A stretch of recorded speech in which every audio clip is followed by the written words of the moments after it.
आपण मैंने भारत स्वाधीन होगा भारत पाकिस्तान विभाजन विषय तो निश्चिंत अल्प बहुत जानी किंतु से गोटे गुप्त तथ्य गुप्त रहस्य रही जहाँ आपण मैंने इतिहास आपण मैंने जदि भी जानी अल्प जानी कि आदौ जान न से विषय हूँ रैडक्लिफ रेखा भारत पाकिस्तान को भाग करुवा रेखा ए विषय शिक्षक मैंने विशेष कहती ना कहीं सीमा सहित जड़ित भारत पाकिस्तान सीमा सहित जड़ित तो ए विषय आज आम विस्तार भाव आलोचना करवा रैडक्लिफ रेखा कौन किए कहीं कौन मसीह यार प्रकृत रहस्य कौन थिला ए विषय विस्तार भाव आलोचना करवा। विभाजन इतिहास आपण मानक कहुई विभाजन केबे ना देश स्वाधीन होबार आग दिन 14 अगस्त रे भारत पाकिस्तान अलगा होता इंग्रेज माने अलगा कर देइथिले। हाँ इंग्रेज माने अलगा करथिले किंतु एटा गोटे दिन भी गोटे वर्षर नुह यह हूँ 40 वर्षर षड्यंत्र इंग्रेज मानकर 40 वर्षर षड्यंत्र 1905 जितेबले बंग विभाजन है 1905 रे बांग्लादेश बंग को भाग कर दिया है गोटे भाग रहा आम पाखे गोटे भाग बांग्लादेश आ गोटे देश हो गला आम पाखे रहा पश्चिम बंग बांग्लादेश अलग हो 1905 तापर 1947 पर्यंत दीर्घ 40 वर्ष धरी इंग्रेज मानकर षड्यंत्र निष्कर्ष हूँ इंडिया और पाकिस्तान विभाजन दिनकर नुह। आपण मैंने जानी ब्रिटिश मानकर मूल स्वार्थ ए कौन थी ना वर्ल्ड वार द्वितीय विश्वयुद्ध पर ब्रिटेन दुर्बल हो पड़ा द्वितीय विश्वयुद्ध समय ब्रिटेन दुर्बल हो पड़ा लॉर्ड माउंट बैटेन थिले भारतर शेष भाइसरय लॉर्ड माउंट बैटेन तांको ऊपर इंग्रेज मानकर जो प्रधानमंत्री थिले प्राइम मिनिस्टर कहवा क्लेमेंट आटली नाटा मन रखि था क्लेमेंट आटली लॉर्ड भाइस माउंट बैटेन को ऊपर भारतर शेष भाइसरय ऊपर एते प्रेसर करुले कहते भारत ऊपर आम कब्जा कर रखिपर ना 1948 जून पूर्व आमको भारत को स्वाधीनता देवाक पड़ो किंतु खुशी कथा सी टाइम वर्षे पूर्व आमको स्वाधीनता मिलला खुशी कथा किंतु स्वाधीनता तो मिलगला किंतु रक्त बदल मिलला केमिति इंग्रेज माने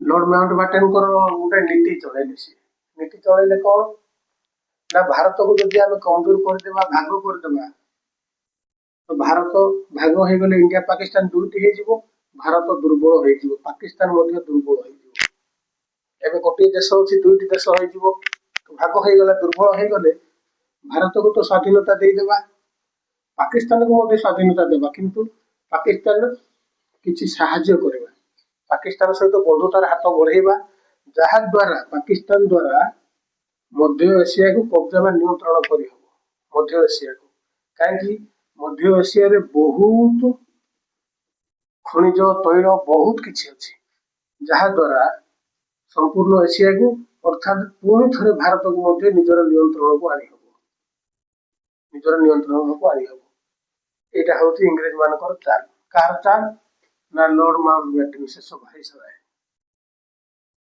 से समय कौन चली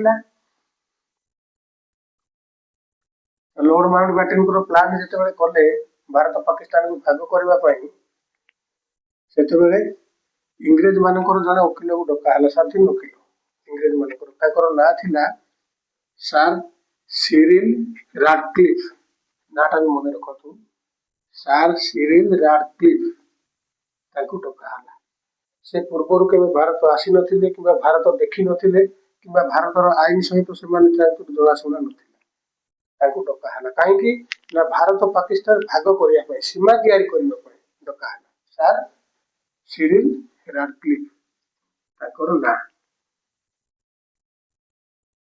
गोटे कमिटी गठन कराला भारत पाकिस्तान सीमा निर्धारण गोटे कमिटी कराला कमिटी के पंजाब सीमार कमिशन थिले ବଙ୍ଗସୀମାର କମିଶନ ଥିଲେ।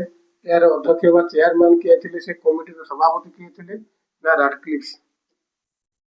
ଆଉ 2 ଜଣ ମଧ୍ୟ ଥିଲେ ଏଠି, କଂଗ୍ରେସର ଚିଫ୍ ନେହେରୁ ଆଉ ମୁସଲିମ ଲିଗର ଚିଫ୍ କିଏ ନା ମହମ୍ମଦ ଅଲି ଜିନ୍ନା। ଏ ସମସ୍ତେ ଥିଲେ।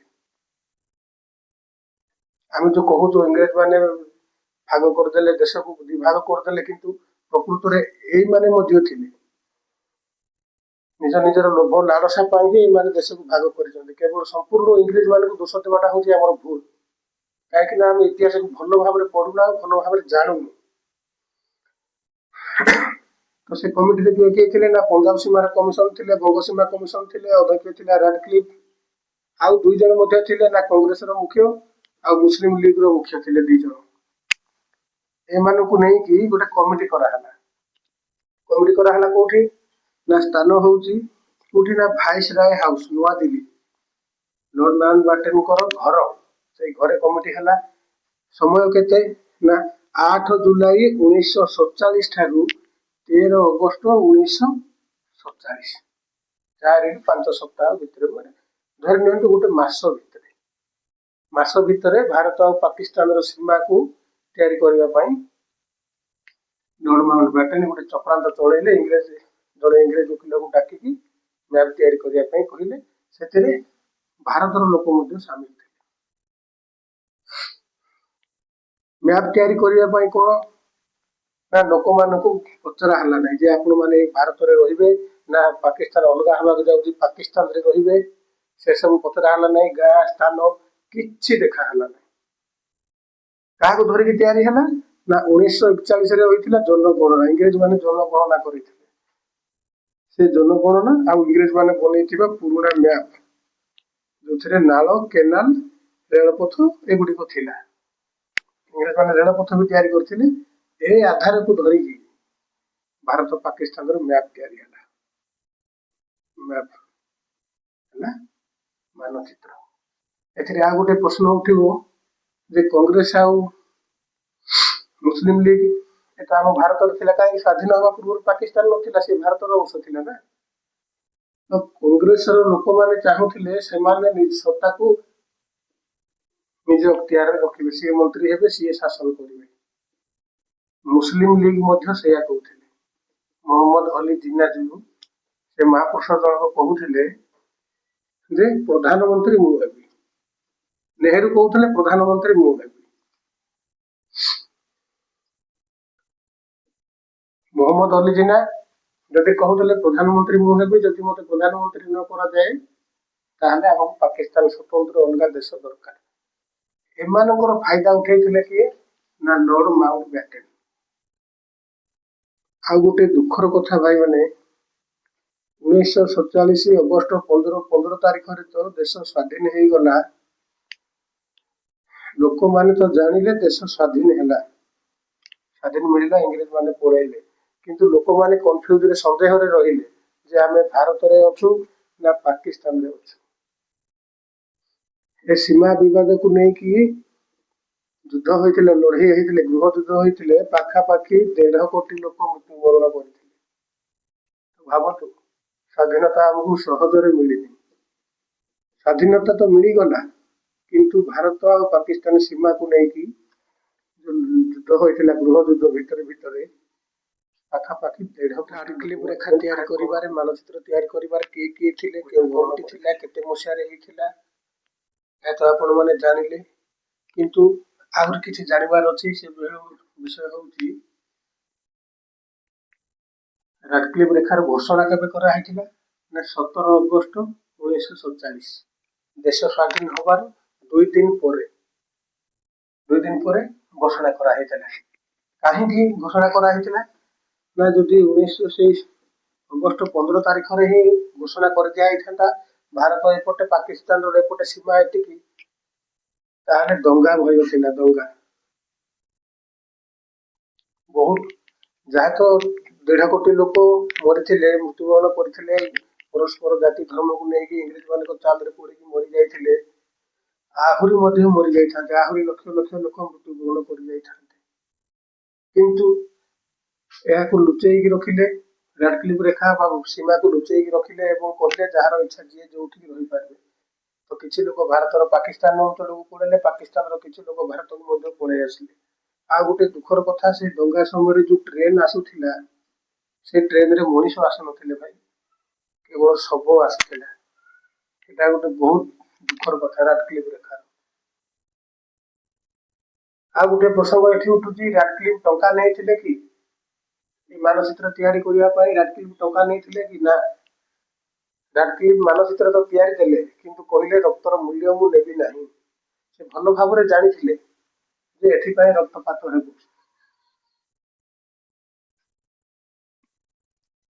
ଏହାର ରାଡକ୍ଲିଫ୍ ରେଖାର ଗୁପ୍ତ ପ୍ରଭାବ କଣ? ନା ଗୁରଦାସପୁର। ଗୁରଦାସପୁର ହଉଛି ମୁସଲିମ ଅଞ୍ଚଳ। ଗୁରଦାସପୁର ଗୋଟିଏ ଜିଲ୍ଲା, ଗୋଟେ ଡିଷ୍ଟ୍ରିକ୍ଟ, ପଞ୍ଜାବର ଉତ୍ତର ଦିଗରେ ହଉଛି ଗୁରଦାସପୁର। 1941 ମସିହା ଜନଗଣନା ଅନୁସାରେ ଗୁରଦାସପୁରର ଅଧିକାଂଶ ଲୋକ ପାକିସ୍ତାନରେ ରହିବାକୁ ଚାହୁଁଥିଲେ। ଅଧିକାଂଶ, ସମସ୍ତେ ନୁହଁ, କିଛି ପାକିସ୍ତାନରେ ରହିବାକୁ ଚାହୁଁଥିଲେ, କିଛି ଭାରତରେ ରହିବାକୁ ଚାହୁଁଥିଲେ 1941 ଜନଗଣନା ଅନୁସାରେ। କିନ୍ତୁ ଏହାକୁ ଭାରତକୁ ଦେଇ ଦିଆହେଲା। କାହାର ଚାଲରେ?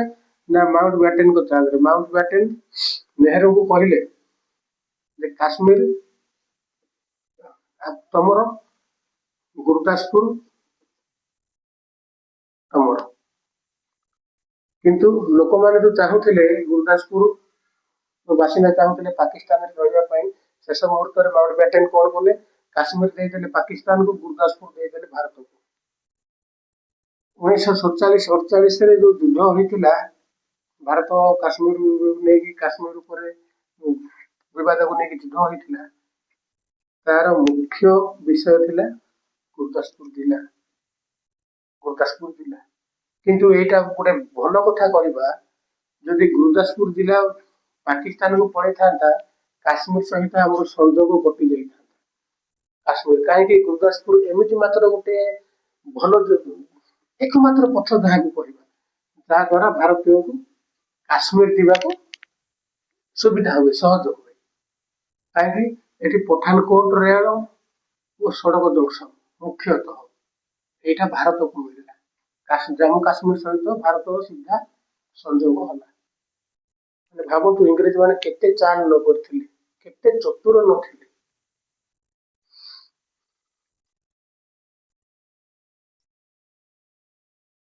ତେଣୁ ଏ ଗୁରଦାସପୁର କହିଲେ ଇତିହାସର ଗୋଟେ ନୀରବ, ସାଇଲେଣ୍ଟ ଟର୍ଣ୍ଣିଂ ପଏଣ୍ଟ ବୋଲି ଆଜି ମଧ୍ୟ କୁହାଯାଏ। ଆପଣମାନେ ତ ଜାଣିଲେ ଏ ରାଡକ୍ଲିଫ୍ ରେଖା କଣ। ଏ ବିଷୟରେ ଇତିହାସକାର ମାନେ, ଐତିହାସିକ ଲୋକମାନେ, ଯୋଉମାନେ ଇତିହାସକାର କୁହାଯିବ, ସେମାନେ ବିଶେଷ ଭାବରେ କହନ୍ତି ନାହିଁ। କାହିଁକି? ଏଟା ଡାଇରେକ୍ଟ ସୀମା, ବୋର୍ଡର ସହିତ ଜଡିତ। ବୋର୍ଡର ସହିତ ଜଡିତ। ଏଥିରେ ବୋର୍ଡର ସୀମା ପାଇଁ ସଦାବେଳେ ବିବାଦ ଆଜି ପର୍ଯ୍ୟନ୍ତ ଚାଲିଅଛି। ଆଜି 70-80 ବର୍ଷ ହେଲା ଦେଶ ସ୍ୱାଧୀନ ହବାର, କିନ୍ତୁ ବିବାଦ। ଶିକ୍ଷକ ମାନେ ମଧ୍ୟ ଏଇଟା ବିସ୍ତାର ଭାବରେ କହନ୍ତି ନାହିଁ। ମୁଁ ଚେଷ୍ଟା କରିଛି ଏଇଟା ମୋର କହିବାର ଉଦ୍ଦେଶ୍ୟ କେବଳ ଶିକ୍ଷା। ଯୋଉମାନେ ପଢୁଛନ୍ତି, ବାସ୍ତବିକତା ଜାଣୁନାହାନ୍ତି, ଶିକ୍ଷକ ମାନେ କହୁନାହାନ୍ତି, ସେମାନଙ୍କ ଉଦ୍ଦେଶ୍ୟରେ, ଶିକ୍ଷା ଉଦ୍ଦେଶ୍ୟରେ ହିଁ ମୁଁ ଏ ବିଷୟଟା ତିଆରି କରିଛି। ଯଦି ଭଲ ଲାଗୁଛି, ଭିଡ଼ିଓଟି ଭଲ ଲାଗୁଛି, ତାହେଲେ ଲାଇକ୍, ସେୟାର ଆଉ ସବସ୍କ୍ରାଇବ କରନ୍ତୁ। ଅନ୍ୟ କୌଣସି ବିଷୟରେ ଯଦି ଆପଣମାନେ ଜାଣିବାକୁ ଚାହାନ୍ତି, ତାହେଲେ ମୋତେ କୁହନ୍ତୁ। ମୁଁ ନିଶ୍ଚିତ ଭାବରେ ସେ ବିଷୟରେ ଭିଡ଼ିଓଟି ତିଆରି କରିଦେବି। ଯଦି ବି କୌଣସି ଏଥିରେ ଦୋଷ ବା ତ୍ରୁଟି ଅଛି, ତାହେଲେ ମଧ୍ୟ କମେଣ୍ଟରେ ଜଣାନ୍ତୁ। ଜୟ ହିନ୍ଦ, ଜୟ ଓଡ଼ିଶା।